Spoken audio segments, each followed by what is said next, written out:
welcome back to IIP. This video will cover registering users onto the platform, and depending on which level you're accessing it, whether you're the company administrator or a manager or advisor, this covers all areas anyway, so we'll cover that together. So if we scroll away down, I've already logged in, and this is where you would enter, and you've got the register a user over this side. So for instance, if we're going to choose a client or make a client, as I've already made a few sample clients, as you'll see down here, let's just do that, and we'll go from there. So we're going to do a sample client. Let's just do sample client 2 and test 2, email address, that'll be absolutely anything, but just to make sure, and again we'll put in anything that just for the time being, and then all you're going to do is actually choose the role. So we're going to choose the client, and we're going to accept the terms and conditions, so here we go. Now once we click on the register button, that'll just refresh, and then very shortly we should have on our page the actual our sample client number 2, and they are there.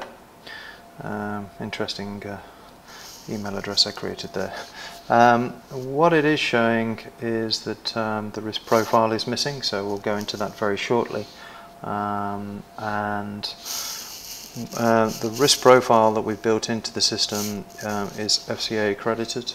It's very simple, 10-question psychometric test, no right or wrong answer, that is very quick and easy for the clients to actually complete. This can be completed whilst you're in front of the client, or it can be done on a paper version if you wish, and then you can convert it yourself against the client itself. What happens once it's completed, that's when the account goes live, that's when the client is assigned an account number, and that's when the client actually enters into the platform themselves, that's when they can actually see their own data. It's only when the account actually goes live or visible for the client when funds have been received, but we'll get to the level where we can assign the EXP number. We call it the account number, and I'll show you how that looks and feels. But at this moment in time, we've created the new client, and they're sitting there, and we'll revisit the risk profile shortly. If we wanted to actually reassign the client, we could actually, and if we had advisors registered or managers registered, we could actually just click on here. So if we clicked on here, and there would be a drop down button with the different advisors' names, so we can actually reassign the clients,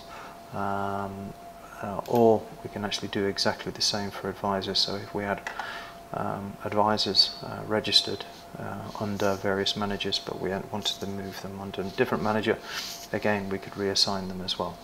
So that's how that works. Okay, so we've created the client. Now we're going to actually look at creating a risk profile for the individual, and then we'll actually look at the client's account and see how that looks and feels. So risk profile, just click on here, it's saying it's missing, and if I just scroll down, it'll just see it just explains what the risk profile is, no right or wrong answer, just answer it honestly. So if we just click on here just to start the process, and it's 10 very, very simple questions that you answer in the level of strongly disagree, disagree, neither agree or disagree, agree or strongly agree. So let's just fly through this, and I'm just going to go to the nearest one. So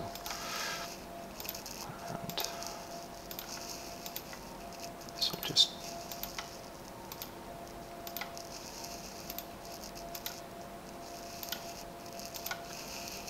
this, as I've done it a number of times,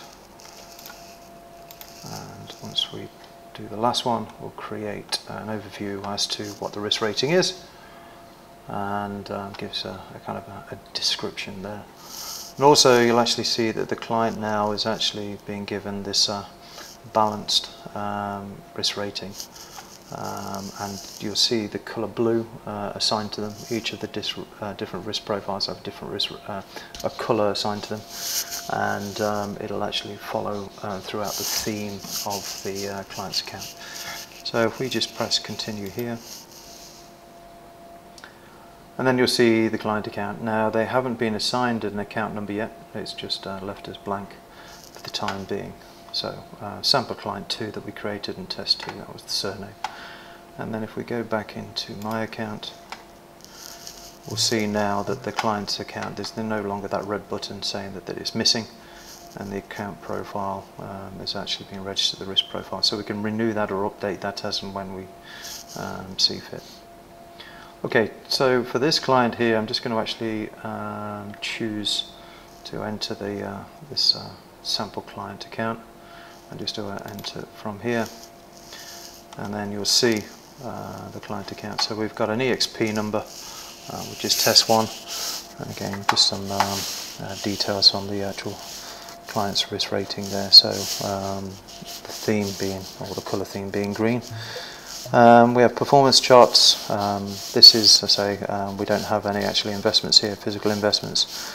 We have literature downloads, my portfolios, if the client actually had investment portfolios. But if I show you this one, show the portfolios, again, it doesn't have any, so they would actually sit there. If I click back, and we go into show charts. Again, there'll be different charts that sit here. So dependent on what the client has actually chosen, so if it was in general, SIP, Cure Ops, discretionary, regular savings, it could be, if you did chose another and actually described it yourself, that would sit there. And then it's just stating there aren't any investments currently under this client, obviously. So again, if I just click back, and then you can request statements. So the client can request a statement. This actually automatically generates an email to the advisor for them to get in touch with the client. Suggested investments takes them to suggested investments page. Asset allocation, this will actually show what the client is holding across the full portfolios that they hold as far as assets are concerned. Is news and how to use, which brings you to the video tutorial as well.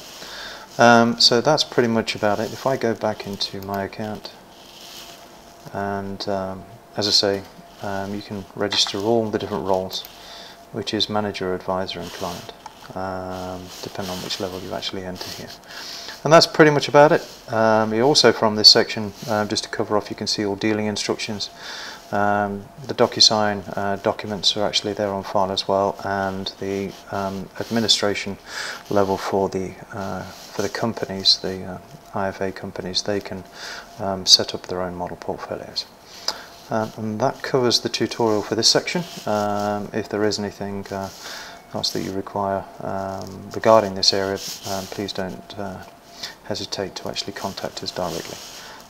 Thank you for watching, and I'll be seeing you shortly.